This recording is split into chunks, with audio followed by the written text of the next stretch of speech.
தற்போது கிடைத்துள்ள அண்மை செய்தி. அமலாக்கத்துறை எந்த நேரமும் ஹேமந்த் சோரனை கைது செய்யலாம் என தகவல் வெளியாகியுள்ளது. இடி விசாரணை நடத்திய நிலையில் ஜார்க்கண்ட் முதலமைச்சர் ஹேமந்த் சோரன் ராஜினாமா என தகவல் வெளியாகியுள்ளது. இது தொடர்பான விவரங்களுடன் நமது செய்தியாளர் மதியழகன் இணைகிறார். வணக்கம் மதியழகன், விவரம். நில மோசடி விவகாரம் தொடர்பாக ஜார்க்கண்ட் முதலமைச்சர் ஹேமந்த் சோரனிடம் அமலாக்கத்துறையினர் இன்று மதியம் முதல் விசாரணை நடத்தி வந்தனர். இந்த நிலையில் அவர் எந்நேரமும் கைது செய்யப்படலாம் என்ற ஒரு தகவல்கள் வெளியாகி இருக்கின்றன.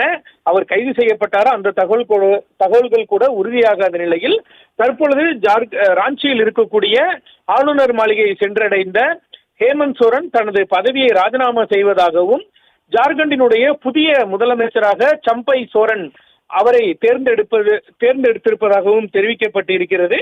ஜார்க்கண்டை பொறுத்த வரைக்கும் மொத்தம் 80 எம்எல்ஏக்கள் இருக்கின்றனர். அதில் 41 எம்எல்ஏக்களினுடைய ஆதரவு பெற்றவர் புதிய முதலமைச்சராக தேர்வு செய்யப்படுவார். அந்த வகையில் ஜார்க்கண்ட் முக்தி மோர்ச்சா மற்றும் காங்கிரஸ் ஆதரவுடன் சேர்த்து 41க்கும் மேற்பட்ட எம்எல்ஏக்களினுடைய ஆதரவு இருக்கக்கூடிய சூழலில் புதிய முதலமைச்சராக சம்பன் சோரன் தேர்வு செய்யப்பட்டிருப்பதாகவும் அவரை புதிய முதலமைச்சராக தேர்ந்தெடுக்க வேண்டும் என்று ஜார்க்கண்ட் முக்தி மோர்ச்சா மற்றும் காங்கிரஸ் கட்சியை சேர்ந்த எம்எல்ஏக்கள் கவர்னரிடம் தெரிவிப்பதற்காக தற்பொழுது ஆளுநர் மாளிகை சென்றடைந்திருக்கிறார்கள். மேலும் ஹேமந்த் சோரனும் ஆளுநர் மாளிகை சென்றடைந்து தனது முதலமைச்சர் பதவியை ராஜினாமா செய்துள்ளதாகவும் புதிய முதலமைச்சராக சம்பை சோரனை தேர்ந்தெடுத்திருப்பதாகவும் அவருக்கு பதவி பிரமாணம் செய்து வைக்க வேண்டும் எனவும் அவர் கோரிக்கை விடுத்திருக்கிறார். சம்பை சோரனை பொறுத்த வரைக்கும் அவர் 2005ஆம் ஆண்டு முதலே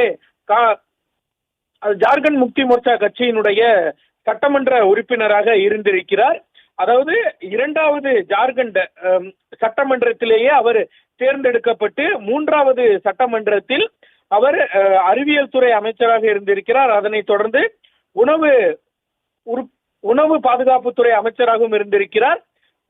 போக்குவரத்து துறை அமைச்சராகவும் இருந்திருக்கிறார். தற்பொழுது சம்பை சோரனை பொறுத்த வரைக்கும் போக்குவரத்து, பழங்குடியினர் மற்றும் தாழ்த்தப்பட்டோர் நலத்துறையினுடைய அமைச்சராக நீடித்து வருகிறார். இந்த நிலையில் அவரை அடுத்த முதலமைச்சராக தேர்ந்தெடுத்திருப்பதாகவும் அவரை புதிய முதலமைச்சராக பதவி ஏற்க வைக்க வேண்டும் எனவும் ஆளுநரிடம் வலியுறுத்துவதற்காக ஜார்க்கண்டினுடைய முன்னாள் அமைச்சர் ஹேமந்த் சோரன் மற்றும் அவரது கட்சியினர் ராஞ்சியில் இருக்கக்கூடிய ஆளுநர் மாளிகைக்கு சென்று இருக்கிறார்கள்.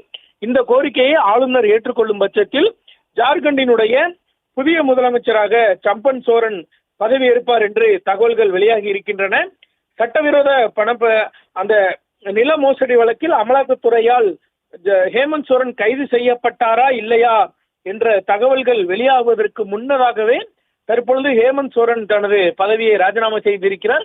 முன்னதாக அவர் நேற்று காணாமல் போனதாகவும் தலைமறைவாக இருப்பதாகவும் தகவல்கள் வெளியானது. இந்த நிலையில் திடீரென்று ராஞ்சி இல்லத்தில் அவர் கட்சியினுடைய நிர்வாகிகள் மற்றும் அமைச்சர்களுடன் ஆலோசனை நடத்தினார். அந்த கூட்டத்தில் ஹேமந்த் சோரனினுடைய மனைவியும் இருந்தார். இந்த நிலையில் ஒருவேளை ஹேமந்த் சோரன் கைது செய்யப்பட்டால் அவரினுடைய மனைவி கல்பனா புதிய முதலமைச்சராக பதவியேற்பார் என்று தகவல்கள் வெளியான நிலையில் அந்த தகவல்களுக்கு முற்றுப்புள்ளி வைக்கும் வகையில் ஜார்க்கண்ட் முக்தி மோர்ச்சா கட்சியினுடைய மூத்த தலைவர் சம்பை சோரன் தற்பொழுது புதிய முதலமைச்சராக தேர்வு செய்யப்பட்டிருக்கிறார். அவருக்கு முதலமைச்சராக பதவியேற்பு செய்து வைக்க வேண்டும் என ஜார்க்கண்ட் முக்தி மோர்ச்சா கட்சியினுடைய தலைவர்கள் ஆளுநர் மாளிகைக்கு தற்பொழுது சென்று இருக்கிறார்கள். ஜார்க்கண்டினுடைய முதலமைச்சராக இருந்து வரக்கூடிய ஹேமந்த் சோரனும் தனது முதலமைச்சர் பதவியை ராஜினாமா செய்வதாக அறிவித்திருக்கிறார்.